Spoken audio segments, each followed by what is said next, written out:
This story is titled, Fiancé Pretended to Cheat on Me as a Prank, so I took back the ring and walked away. Guys, before we start the video, I just saw something crazy. 82% of you watching right now aren't subscribed.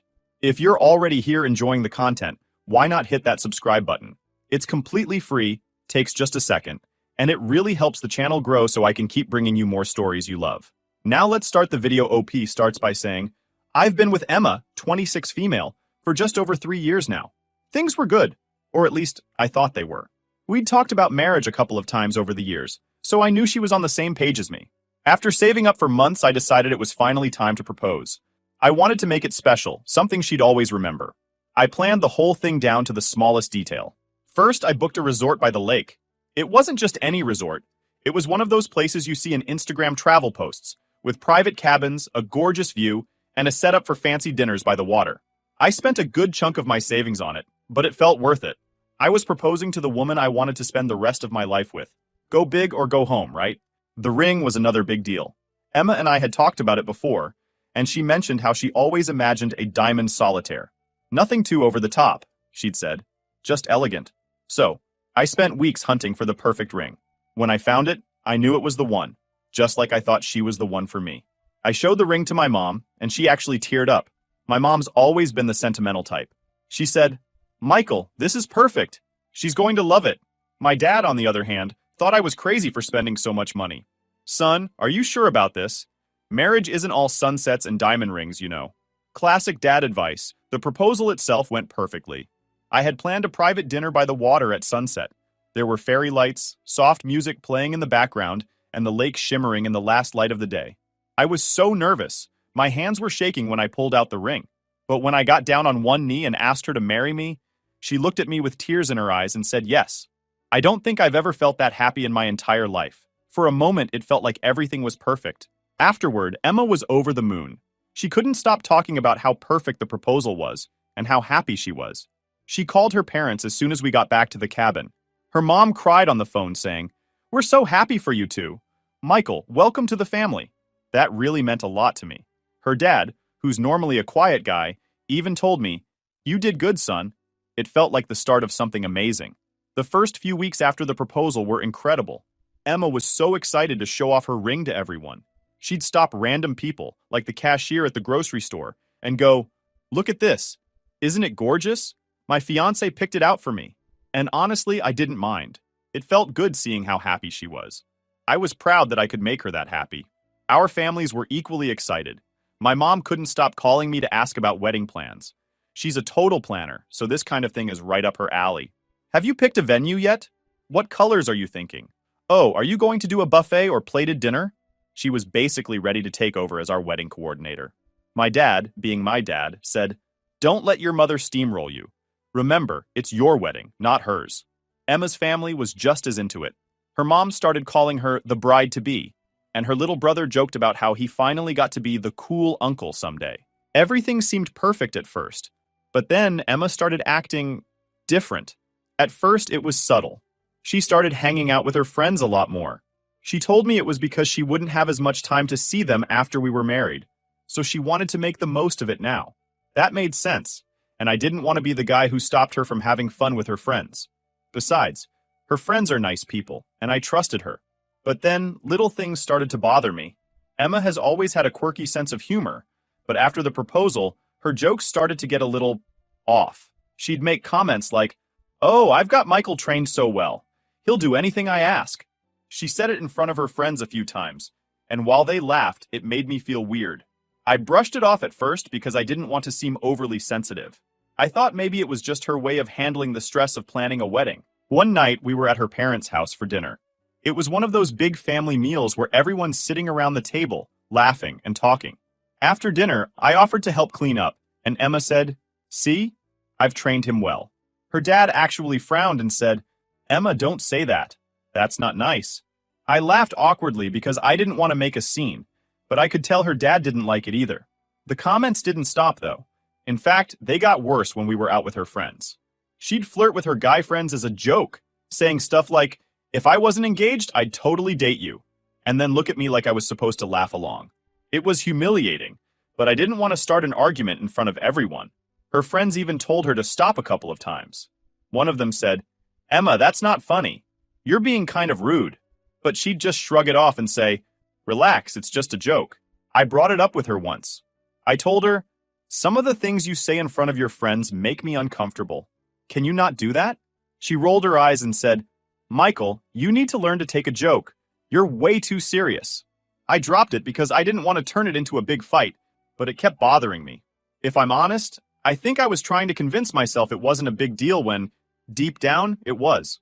Looking back now, I wish I had said something sooner. Maybe it wouldn't have changed anything, but at least I wouldn't have let it fester.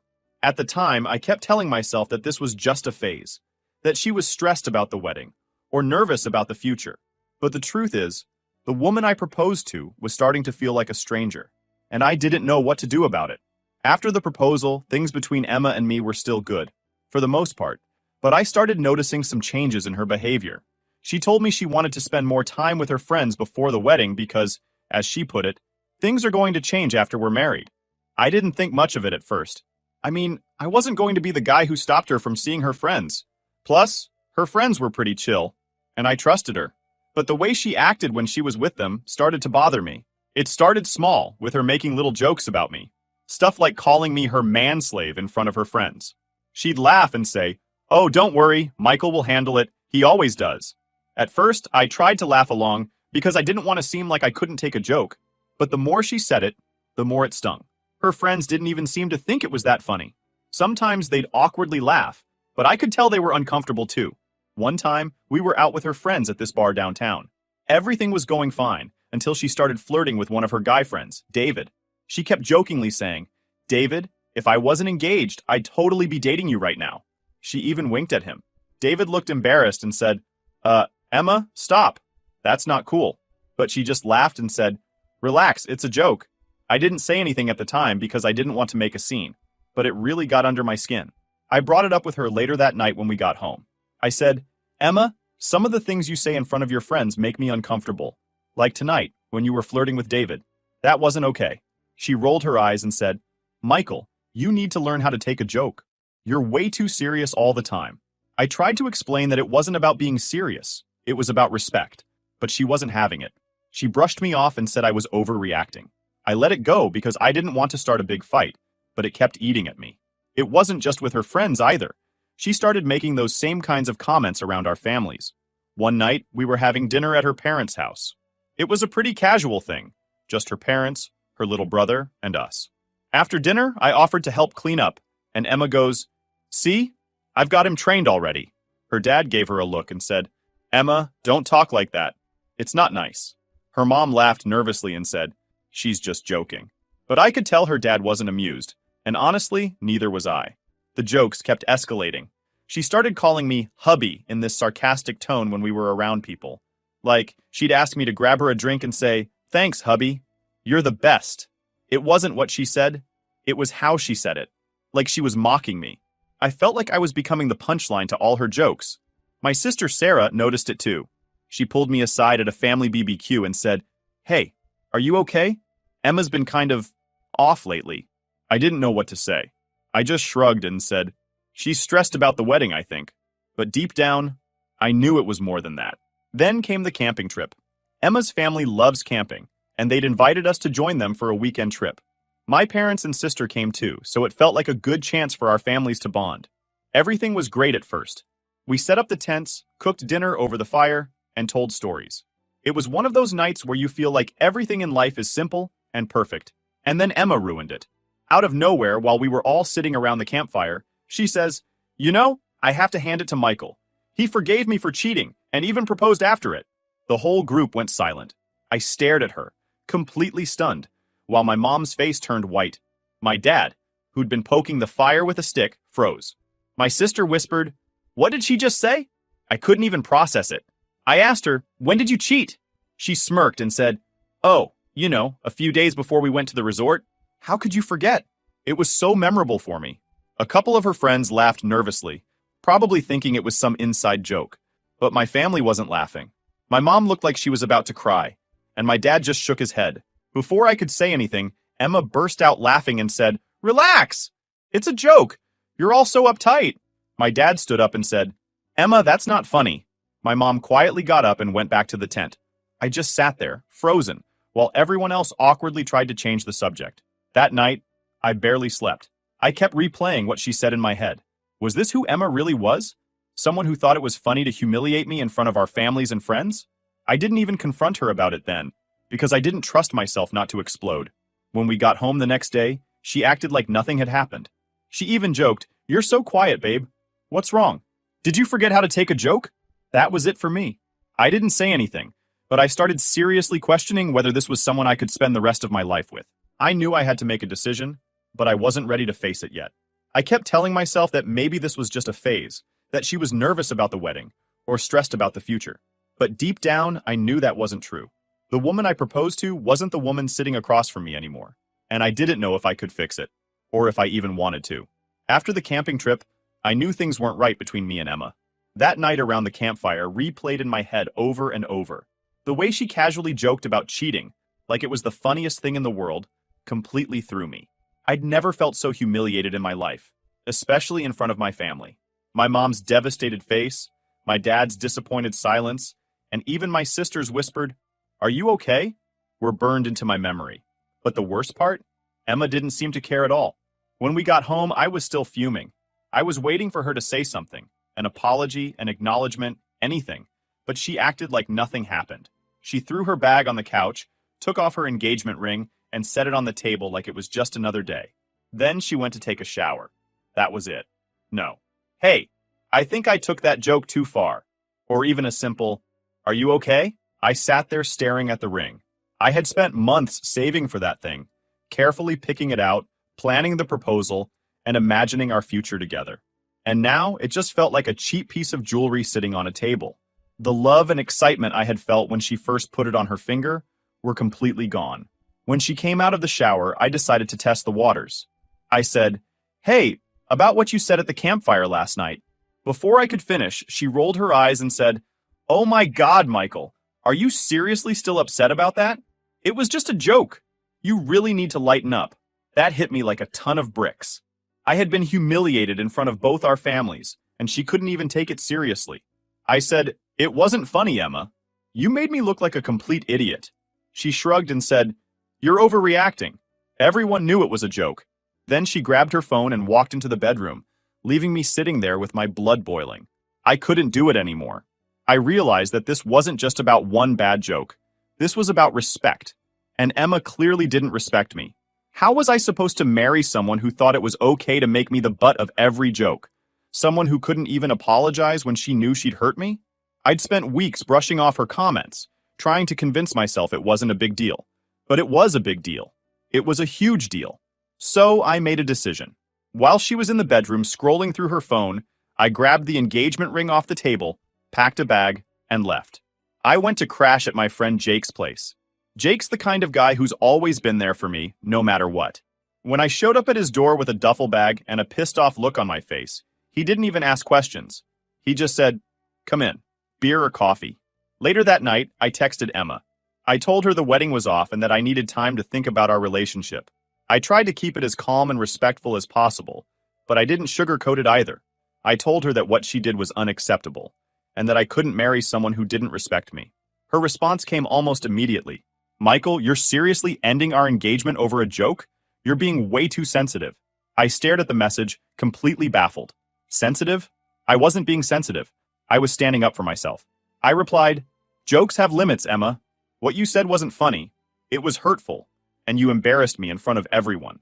She didn't respond right away, but when she finally did, it wasn't an apology. Instead, she wrote, "So what? Are you breaking up with me? Or are you just mad and being dramatic?" I didn't have the energy to argue with her anymore, so I just put my phone down and tried to focus on the TV. Jake, sitting next to me, finally asked, "All right, man, what's going on?" I told him everything, from the little jokes she'd been making to the campfire incident.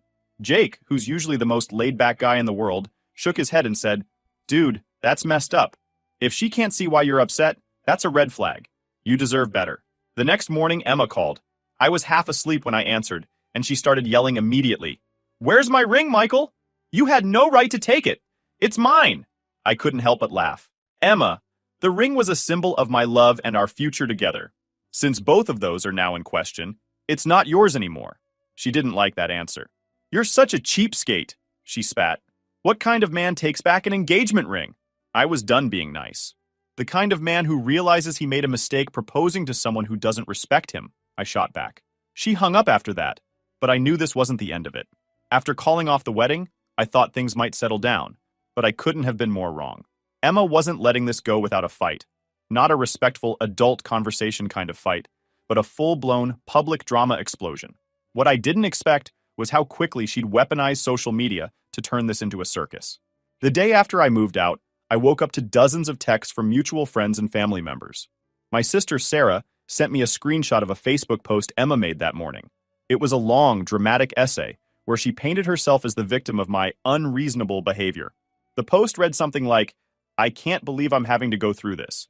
My fiancé, who I thought loved me, took back the engagement ring and called off our wedding because I made one joke. He's so insecure and sensitive that he can't handle a strong, confident woman. I guess it's better I found out now, rather than after marrying him." Underneath, there were dozens of comments from her friends hyping her up. "You deserve better, Queen. Good riddance to that loser. And if he can't take a joke, he's not man enough for you." It was infuriating. She had twisted the story into something it wasn't, and now I looked like the bad guy to half of our social circle. The Facebook post was bad enough, but then her mom called me. Her tone was calm at first, but I could tell she wasn't happy. "Michael, I just want to understand what happened," she said. "Emma told us you called off the wedding because she made a silly joke. I don't want to take sides, but don't you think this is all a bit extreme?" I took a deep breath and explained the situation to her. I told her it wasn't about one joke. It was about months of disrespect, the constant humiliation, and how the campfire incident was the final straw. Her mom listened quietly, but I could tell she didn't really get it. She kept saying things like, "You know how Emma is, Michael. She has a playful sense of humor. She didn't mean any harm." Finally, I said, "With all due respect, Mrs. Taylor, this isn't about her sense of humor. It's about the fact that she doesn't respect me or our relationship. I can't marry someone who treats me like a joke." That seemed to shut her down, but not for long. A few hours later, Emma's dad called. He was much more blunt. "Michael, I don't know what's going on between you and Emma, but you need to make this right. She's devastated, and this is all starting to look really bad for both of you. Just apologize and work it out." I couldn't believe what I was hearing. "Work it out?" I said. "Did she tell you what she said in front of everyone at the campfire? Did she mention how she's been disrespecting me for months?" He sighed and said, "She said it was a joke, Michael. You're blowing this out of proportion." That was the moment I realized Emma had probably been feeding her family a very different version of events. I told him, "I'm sorry, but I'm not going to apologize for standing up for myself. This isn't something I can just sweep under the rug." Emma wasn't satisfied with dragging me on Facebook. She started reaching out to mutual friends, trying to turn them against me. A couple of my close friends, like Jake, saw right through it and had my back. But some of the more casual friends we shared started messaging me, asking, "What's going on, man? Emma says you flipped out over nothing." I didn't want to get into a back and forth with her through our friends, so I kept my explanations short and to the point. I called off the wedding because of repeated disrespect. That's all there is to it. Most people left it at that, but a few tried to play peacemaker. "Dude, are you sure you don't want to just talk things out? Maybe you guys can fix this." The truth was, I had already made up my mind. The relationship was broken, and no amount of talking it out was going to change the fact that I didn't trust Emma anymore. I couldn't marry someone who thought it was okay to humiliate me in front of our friends and family, and then double down on it when I tried to express how hurt I was. Of course, Emma wasn't done yet. A few days later, she texted me about the engagement ring again. This time, she wasn't just angry. She was threatening legal action. "You can't just take the ring, Michael," she wrote. "It's legally mine. If you don't give it back, I'll have to get a lawyer involved." I couldn't help but laugh when I read that. Legally hers? That's not how engagement rings work. I replied, "The ring was a symbol of our engagement. Since the engagement is off, the ring is no longer yours. Feel free to consult a lawyer if you want." That seemed to push her over the edge. She went back to social media, posting another update about how I stole the ring and how she was going to fight for what's rightfully hers. By this point, I had blocked her on everything, but Sarah kept me updated. "She's seriously unhinged," Sarah said, sending me yet another screenshot. This one was a long rant about how I was financially abusive for taking back the ring. Financially abusive? I couldn't believe it. Through all of this, my family was my rock. My mom called me every day to check in and remind me I was doing the right thing. Michael, you deserve someone who lifts you up, not someone who tears you down, she said. My dad, who's not the most emotional guy, even told me, you made a tough call, but it was the right one. Marriage is about respect, and it sounds like Emma doesn't understand that. Even my sister, who had always been a little skeptical of Emma, was supportive. Honestly, I'm glad this happened now and not after the wedding. Imagine dealing with this kind of behavior for the rest of your life. Hearing that from the people closest to me made all the difference. It reminded me that I wasn't crazy or overreacting. I was standing up for myself, and that's something I shouldn't feel guilty about. By the end of the week, I felt more confident in my decision than ever, but it still hurt. This was the woman I thought I was going to spend the rest of my life with. I had envisioned a future with her. Marriage, kids, growing old together, and now all of that was gone. It's hard to let go of something you've invested so much time and love into, even when you know it's for the best. Emma, meanwhile, kept escalating. I heard from mutual friends that she was planning to expose me with some made-up story about how I mistreated her during our relationship. At this point, I was done caring. Let her say whatever she wants. I knew the truth, and so did the people who mattered most to me. By the time the second week after the breakup rolled around, I thought Emma would have calmed down. Instead, she decided to double down on her campaign to make me the villain. I had already blocked her on every platform, but that didn't stop her from finding new ways to escalate. Between her social media posts, her family's constant attempts to guilt me into working things out, and her increasingly wild accusations, I realized there was no way to leave this quietly. It started with her trying to contact my parents.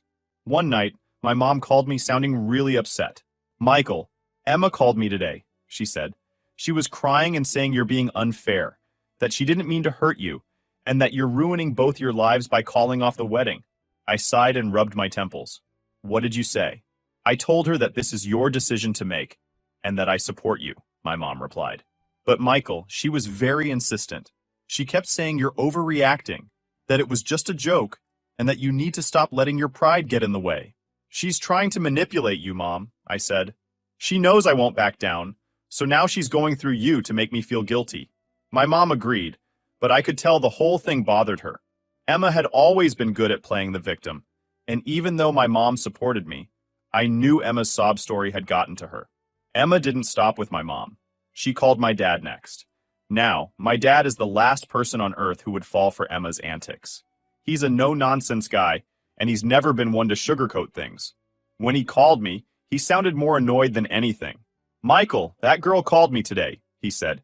She was crying about the ring and the wedding being off. I told her, Emma, if Michael decided to end things, he had his reasons, and I'm not getting involved. Thanks, Dad, I said, relieved. What did she say after that? She started going on about how she didn't mean it, that you're too sensitive, and that she's heartbroken. I told her, Emma, you're barking up the wrong tree. You disrespected my son, and I don't blame him for walking away. That shut her up pretty quick.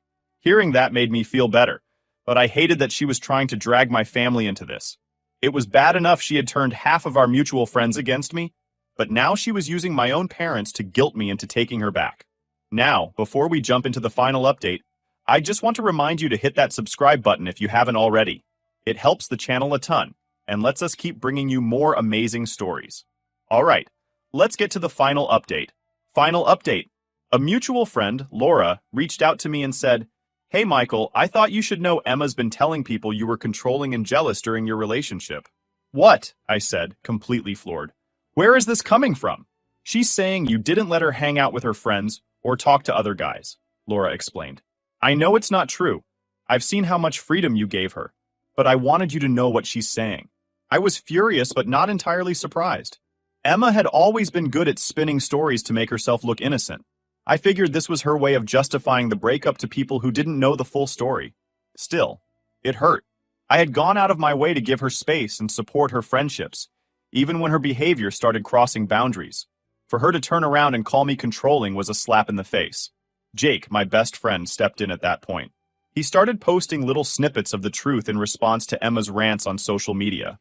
Nothing aggressive, just subtle reminders that there were two sides to every story. For example, when Emma posted about how I stole her ring, Jake commented, Actually, engagement rings are considered conditional gifts. If the engagement is broken, the ring goes back to the giver. Just saying. It wasn't much, but it was enough to make people pause and question Emma's narrative. A week later, Emma showed up at Jake's place unannounced. I was staying there temporarily while I sorted everything out, and I guess she figured out where I was. She knocked on the door, and when I opened it, she immediately started crying. "Michael, please," she said, her voice shaking. "Can we talk? Just for a few minutes?" Jake, who had been sitting on the couch, gave me a look like, "Do you want me to kick her out?" I shook my head. As much as I didn't want to talk to her, I figured this might be the only way to get her to stop. We sat down at the kitchen table, and Emma launched into a long, emotional speech about how much she loved me, how sorry she was, and how she didn't realize her jokes had hurt me so much. "I was just trying to make people laugh," she said. "I didn't mean to disrespect you. You know I'd never actually cheat on you." I let her talk for a while, but when she started blaming me for overreacting again, I cut her off. "Emma, stop. You keep saying it was just a joke, but jokes have limits.